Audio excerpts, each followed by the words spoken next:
What's going on YouTube? Roxas the Torterra here, and today we are bringing you some Pokemon Showdown battles. This is going to be a post commentary from I guess this is from based off of the first video with the Mega Scissor team.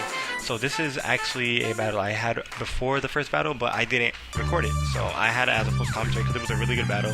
I don't know how fast this battle went, but it was really interesting. This is actually the battle I was talking about in the previous video. This is when I had first made the Scissor team, and then I actually tested it out right after, and this is what happened the first time when I had used it. Don't get me wrong, the last video was amazing with this team. This team was a crazy battle. It went down to 1v1 at the end, and Scissor came through. Blues came through. Anyway, we are going to go into team update right now. So we have Mega Scissor leading the party. Blues, his nickname is Blues. If you don't know who Blues is, just put in Blues and put in Mega Man or Rockman, because Rockman's a Japanese name for Mega Man. So put in Blues and put in Mega Man or Rockman, and you'll see who pops up, and you'll see why I named Scissor Blues. We have Katsuyu, our slug. We have Katsuyu, our Gastrodon, and we have, what did I just name? Staraptor, Raptimus, our Staraptor. We have our Sunshine, our Typhlosion, and we have Shiho, the Kingdra, and we have I'm a Fairy, Clefable. So yeah, it's the same. They're holding the same items. Katsuyu, the Gastron's holding the Rocky Helmet, and Clefable is holding the leftovers, and so is Kingdra. Kingdra's also holding leftovers because I didn't feel like giving Gastron the leftovers. So we're just gonna get right into this battle so you guys can see what went down actually the first time I had actually used this team. So let's get right into it. So my opponent leads with Gliscor, and I'm just like, really? He has a lot of darts on the team. Notice his color coordination with all his Pokemon is basically monotype purple, if you would like to say. They're all pretty much purple. So anyway, I suspect him to go for the Protect, so I switch out of Staraptor after getting Intimidate. He goes for Stealth Rock. I'm like, ooh, that was a good play, because I could have U-turned off him, I guess, and got a little bit of damage. It wouldn't have really mattered, but maybe it would have, you never know. Anyway, he sets up Stealth Rock. Then I knew he was going for a Toxic, but I still stayed in, because I wanted to go for a Scald. I was like, he didn't go for a Protect, because I thought he was going to switch. He didn't go for Protect. So I thought he was going to switch, and I'm just like, so I could have Ice Beamed him just now? I mean, the worst I thought he could do was just Toxic Gastron. That's all I knew about. That's all I cared about. So Sableye comes in. I'm just like, maybe I'll stay in and see if I could just Toxic him back. So I Toxic the Sableye. Mind you, when he switched out, I already went for Toxic. So that was one of those pro plays, I think. You know, when someone has who's already poisoned and he switches up a poison Pokemon just to go into another Pokemon and I poison it. It's one of those plays. Anyway, I go into I'm a Fairy because I already feel like he's going to start setting up his Calm Minds. I'm like, this might be a Mega Sableye. So I go into I'm a Fairy Clefable and go for the I think I played safe and went for Moonblast. I think I still played it safe and went for Moonblast. I'm not completely sure at this point. I felt like I went for... No, maybe I went for Stealth Rock because I felt like he could switch. Yeah, I went for Stealth Rock because I felt like he could switch into anything on his team that could eat up the Moonblast. So there he goes. And I predicted that very well. So anyway, I go into Blues I expect the Poison type move, obviously. And he goes for the predicted Cross Poison, not even a U-turn. So I go into Blues my Mega Scizor, and I take that Cross Poison very lovely. And because I'm immune to it, so right here is one of my favorite moments in the game because I do Mega Evolve, and I do in fact go for the knockoff, noticing that the Sableye actually isn't Mega and it has leftovers. So anyway, I switch out here because it's so obvious what he's about to do, and I love this play right here. This is why I love Typhlosion now with its hidden ability. Typhlosion was amazing right from the beginning, but just to give it the the Flash Fire, he goes to the Will-O-Wisp. I switch into it, and he gets Sunshine powered up because he thought I was going to stay with Scizor. I already knew the Willow was coming, so that was beautiful. So anyway, he goes for the Recover, and I go for the, I believe the Eruption. Yeah, there we go. And the Eruption goes off, and it takes out the Sableye. So down goes Sableye. I'm just like, that's a relief. He proceeds to switch into Crobat, and I'm like, I think I can take out the Crobat because I am Scarfed, and I do know I'm faster. So let's go for another Eruption. So we take out the Crobat. So down goes the Crobat, and I'm just like, bop, you get up out, pop. Anyway, Conqueror comes in, and it's so tempting to go for another Eruption after seeing how much power it did, but I'm smart enough to not do that at this point, because I want to keep Typhlosion. I go into I'm a Fairy to eat up any hit he goes after, he goes for the resisted mock punch. It's really interesting. I thought he was gonna actually go for a poison jab, because Conqueror Assault Vest could definitely take Eruption with a Flash Fire, I feel like. But it's stab again, so I don't know. It's Flash Fire plus the... Anyway, he switches out. I don't know why he switches out right here. And I go for the Fire Blast, and I miss. So I'm like, I went for the Fire Blast on his Conqueror just in case he wanted to switch into Weezing. He doesn't do that.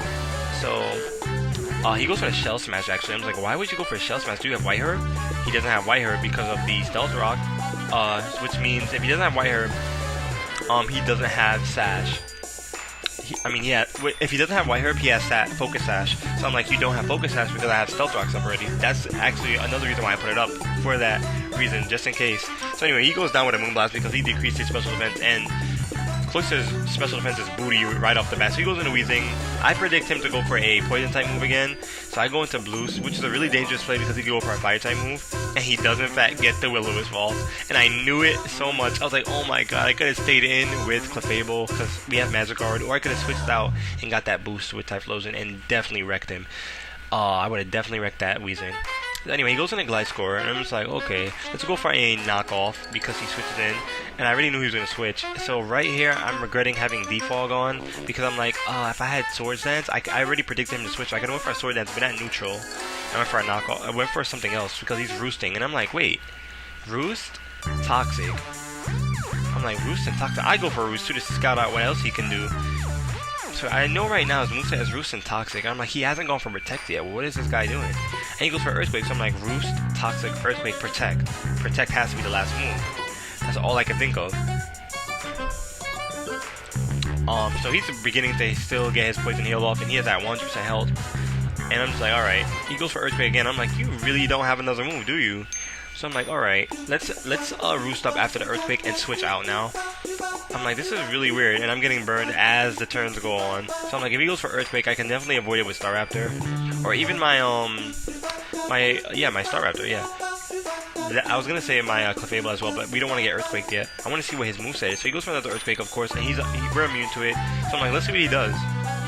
I go for the U-turn. I'm like, he stayed in, and he doesn't go for Protect again. I'm like, it's kind of obvious he wouldn't go for Protect. So I go in to my Clefable to just see what he does. And he goes for a Toxic. I'm like, okay, Toxic, I don't really care. That's the worst he could possibly do. But I'm like, this must mean he doesn't have Protect, because he would have at least scouted to see what else I would do. But then again, Staraptor is straight physical attacker. So I go for the Moonblast. I'm like, he's not protecting. Why is he not protecting? He must not have Protect. So I'm just sitting here like, what is your other move? And I'm trying to think back. I don't remember him doing anything else. But all I know is like he keeps going for Earthquakes, Toxics, and Roost. He doesn't go for Roost again, but I go for Moonblast. I'm just like, I just want to take out this Glass Square at this point. Because I'm like, what are you even doing here if you don't have Protect? I mean, given to the amount of damage he's been taking this really well. So at this point, I actually go for another Moonblast. And I'm like, this is gonna last a bit too long. So I'm like, let me think about this. If I really believe he doesn't have the Protect, I'm just like, you know what? He keeps going for a Roost. God-forsaken Roost. And he keeps healing. I'm like, what are you doing? Catch a Moonblast. You need to go down. And I'm like, how long is this gonna last with these turns? So I'm not even panicking because I have my whole team, mind you. I didn't even notice it at this point. I'm just like, I still have a whole team. So he switches out, and he's probably sick and tired of me Moonblasting him. He goes into Weezing. I'm like, Weezing, it's okay. You can take a Moonblast. And Weezing gets hit with the Moonblast. I'm like, he's definitely gonna go for a Sludge Bomb. I think I opt to stay in just because, but I'm like, maybe I shouldn't switch. So I'm going for a Fire Blast and see how much it does. And I get the burn on Weezing, so I just stayed in. I was like, I don't care if you go for Sludge Wave. So I'm like, oh, I should have cared because look how much damage it just did. Anyway, Weezing takes that hit and it's burned, so I'm happy about that. And I'm thinking about the Sludge Wave, so I'm like, he's probably just gonna go straight for it again because I feel like that's what he's gonna do. So I go for a Softball to scout him out to see what he does. And he does in fact go for the Sludge Wave. So I'm like, seeing him go for it twice makes me feel confident. So I'm gonna go for that's a form of scouting with my Clefable. I go for a Softball, see what you're gonna do. And I'm just like, alright, I'm gonna go into Scizor. I go into Blues. Just to see what he's gonna do. And he goes for a Sludge Wave again. I'm like, of course. And I'm like, you know what, let's go for a knockoff here. Because there's no point not to go for a knockoff. this battle at this point felt like it was dragging out, and I'm just like, maybe I could go for a roost as well. So I'm like, maybe I'll go for. Anyway, he goes for the memento. I'm just like, okay. So I go for the roost because I figured at this point I was like, maybe I should go for the knockoff, but I was like, maybe I'll go for roost because he doesn't have flamethrower. He hasn't gone for it once. And he goes for mental and then knocks himself out. I'm just like, okay. So I'm in here with Blues, and his Conqueror comes in. I was like, alright, let's stay in. He goes for the Mach Punch. So I'm just like, I suppose. So I go for the Defog, actually, and take off the rocks because I don't want, certain Pokemon such as Staraptor or Sunshine to get hurt. So I switch out, knowing that he's very well knowing that he's going for Mach Punches. And I go into my Clefable. I'm like, he goes for a Fire Punch. I'm like, why didn't you do that from the beginning? You would have had me. Right here, I'm just thinking maybe I could just switch into my Typhlosion and get a Fire Punch off and be that guy. But I didn't switch, and I'm like, oh, see, I was right. And I lived at 3, and I went for Soft Will. And I was just like, ooh, he must be really mad. So anyway, I opt to stay in and go for the Moonblast to try to take this Conkeldurr out at this point. Because Conkeldurr is actually pretty annoying. And down goes Conkeldurr, which lets me know that it's not Assault Vested, but it doesn't really matter anymore because it doesn't have much of an impact on the game. Now comes the Gliscor, and I'm just like, and he just forfeits. And I'm like, why did you forfeit? I'm like, you should just throw the Gliscor in. I thought that I was just like, incoming Gliscor, let's go. This thing just doesn't want to die. I mean, I was obviously gonna go into my Gastrodon to set up the play. That's why I set up the play with the Defog, so I could just defog everything, go into Gastrodon, and just get it over with and get it with the Ice Beam. I really believe that Gliscor definitely didn't have Protect, because all it went for was Toxic, Earthquake, and Roost. I don't know what the last move was, but perhaps the last move was it wasn't Protect. I'll tell you that much. If it was Knockoff, he would have went for it. He'd went for it a couple of times, because he could have went for it on Clefable and knocked off its leftovers. It could have been, excluding Knockoff and Protect, it could have been Taunt, but I felt like he could have went for Taunt on many occasions as well. What else? I don't know what other moves it could be. Yeah, it probably was Taunt, because most people run Taunt with sometimes they don't run Protect, they run Taunt, Roost, Earthquake, and Toxic. That was actually the first Poison Heal Gliscor I encountered in X and Y. When I just started getting into competitive battling, I had encountered a Poison Heal Gliscor in a battle, and I was like, this thing just doesn't want to die. It's really defensive, and it doesn't want to die. And then he had this annoying set with the Taunt. The substitute. See, he didn't go for sub, so I don't think it was substitute. That's normally what you would run on a Gliscor as well. Substitute, Protect, Earthquake, Knockoff, or Substitute, Protect, Earthquake, Rock Slide. Some people run Rock Slide or a Toxic, but then you have to keep in mind that Gliscor only has one move, which is Earthquake. So, but it's a really stally set, and it doesn't go down very often. It takes a while for that thing to go down, especially if you have a sub, and then you go for Protect. I've seen people go for Sub Protect, Swords Dance, Rock Slide, or Sub Protect, Sword Dance, Earthquake, which is really good, but then you could only hit Pokemon that are on the floor, and there's a lot of Pokemon that levitate or fly, and I normally try to bring a Pokemon that has levitate, or that has an ability to fly at least, because I hardly use Air Balloon. I just don't use Air Balloon very often. But I normally try to throw in a flying type, or a Pokemon that has levitate, so I can avoid ground type moves, because it comes in so clutch.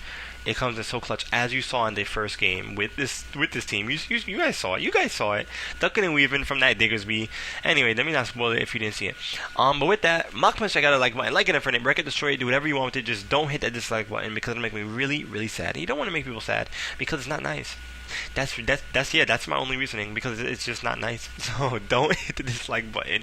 Anyway, with that, just subscribe if you guys are enjoying the Showdown series right now. The Showdown series come a long way.